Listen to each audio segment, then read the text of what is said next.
Hi guys, join me as I make this SAPA granola. I say SAPA granola because I spent 1,100 to make this yummy, crispy, crunchy granola, guys. This is my SAPA edition of granola. It's not the usual granola I make. I didn't add nuts, I didn't add seeds, I didn't add dried fruits, I didn't add freeze dried fruits like I usually do. So just come along with me. Let's make this sapa version of granola. This my sapa granola yielded 3.5 packs. So, yeah, see how I made it. First off, I grated my coconut using my Bajaj food processor. I bought the coconut for 600 naira for one. I don't even know why it's that expensive anyway. But I got one piece of coconut for 600 naira. And I just shelled the coconut and grated it using my food processor. Because who has time to be grating by hand now? Eh? Next off, I toast my rolled oats in a dry pan. The pan, there is no oil, there is nothing added. I'm just toasting it dry in the pan. I had this rolled oats left over at home, so I didn't buy any of the oats. I just used what I had at home. This toasting process can take a few minutes because even though oats is ready to eat, you can basically eat oats without cooking it. But I wanted to get some color on it. I wanted to make it dry and crunchy and let it have that toasted, nutty, beautiful granola flavor. You know now. So that is why I'm toasting my oats. And basically you just keep turning it in the pan until it gets to that level of toastiness that you want. I wanted just a very light color on the oats. See me checking to see if it was dry and crackling enough while I was toasting. Yeah, so basically you toast your oats and then prepare to get the rest of your ingredients in the pot. Guys, remember that I said this one is SAPA granola. It is not healthy granola, so I'm using sugar because that is the cheapest thing available to me right now. So I bought this sugar for 500 naira. 500 naira sugar, and you're going to stir it on medium heat, also in a dry pan. I'm adding no liquid, no water, no milk, no liquid whatsoever. You just have to be patient when you're trying to melt and caramelize sugar. So you keep stirring it and stirring and stirring and stirring. You stir until you feel as if your arm wants to fall off, but don't worry, it's not going anywhere. So the idea is to melt the sugar and caramelize it a little bit. If you are from my generation, you would know how they used to make that sweet that we used to take when we were younger now. Ikonogon one. That's exactly what you are trying to go for. So here I'm still working my sugar around the pan on medium heat. As you can see, it becomes granularly. It becomes almost sort of solid, but you can also see that the sugar is melting as the time goes by. So you just have to be patient, put in the elbow grease and mixing. If you were using honey, there's no need for all this ultra mixing. Once your honey is warm and liquidy enough and it has come to almost a boil, then you add your other things. But know when you are working with sugar, this is your best bet. Now I'm going to keep on stirring until all these lumps that you are looking at dissolve. Everything has to be melted. You don't want to find lumps of sugar in your granola. You want all the taste, all the flavors to come together properly. See these ones. These lumps were being stubborn. So you can see me hitting it with the wooden spoon to make sure that it melts.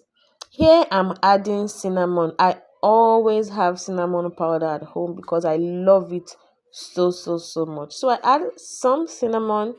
I also add a healthy pinch of salt.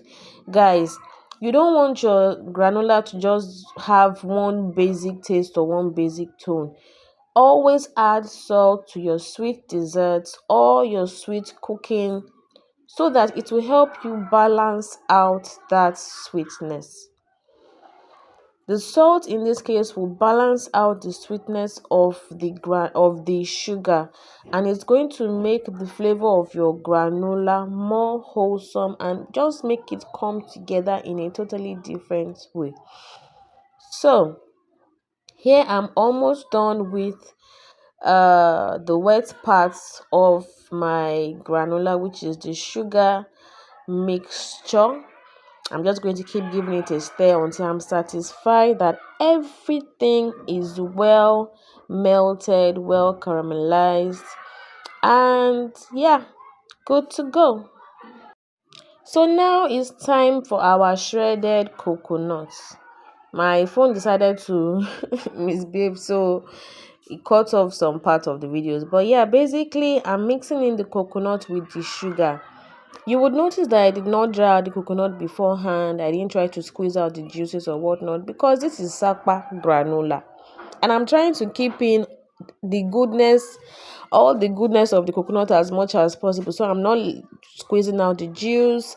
I'm not trying to remove anything. I'm just toasting the coconut in the sugar.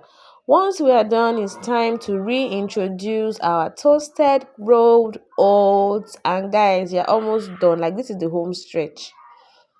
Just patiently blend everything together. Mix it patiently. You don't want lumps of sugar and coconut on one side and your oats sitting on one side. No, we want to marry everything together. We want them to, you know how they say couples have been married for long, they start looking like each other in hair. That's the kind of blending that we want. So you're going to need to take your time, patiently mix and match every single thing in your pan together. Guys, at this stage it's done. You can actually just take it off the fire, heat, and wait for it to cool down and start eating your delicious granola. But no, you know me, I can be a bit extra with my things, and I really want all the flavors to come together totally. So I keep on mixing, and once I am satisfied with the mixture, once I'm satisfied with the fact that okay, everything has been mixed, see me patting it down. Yes, I'm still going to give it some time, still on medium heat. Guys, you don't want it to burn. You don't want to burn your sugar, you don't want to burn your oats, you don't want to burn your coconut, you don't want to give your granola a bitter taste. So after patting it down like this, still on medium heat, I'm still going to allow it to cook for a bit longer. And when I say a bit longer, guys, basically just like 1 minute while I fluff it, I pat it down, let the flavors and everything actually really come together. Guys, like I said, this is the home stretch.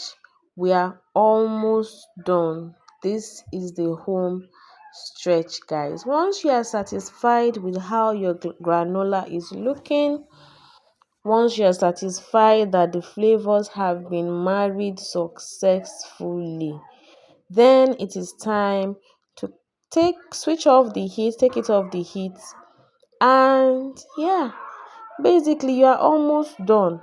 Now it's time for you to just think of, okay, what is it that I want to add?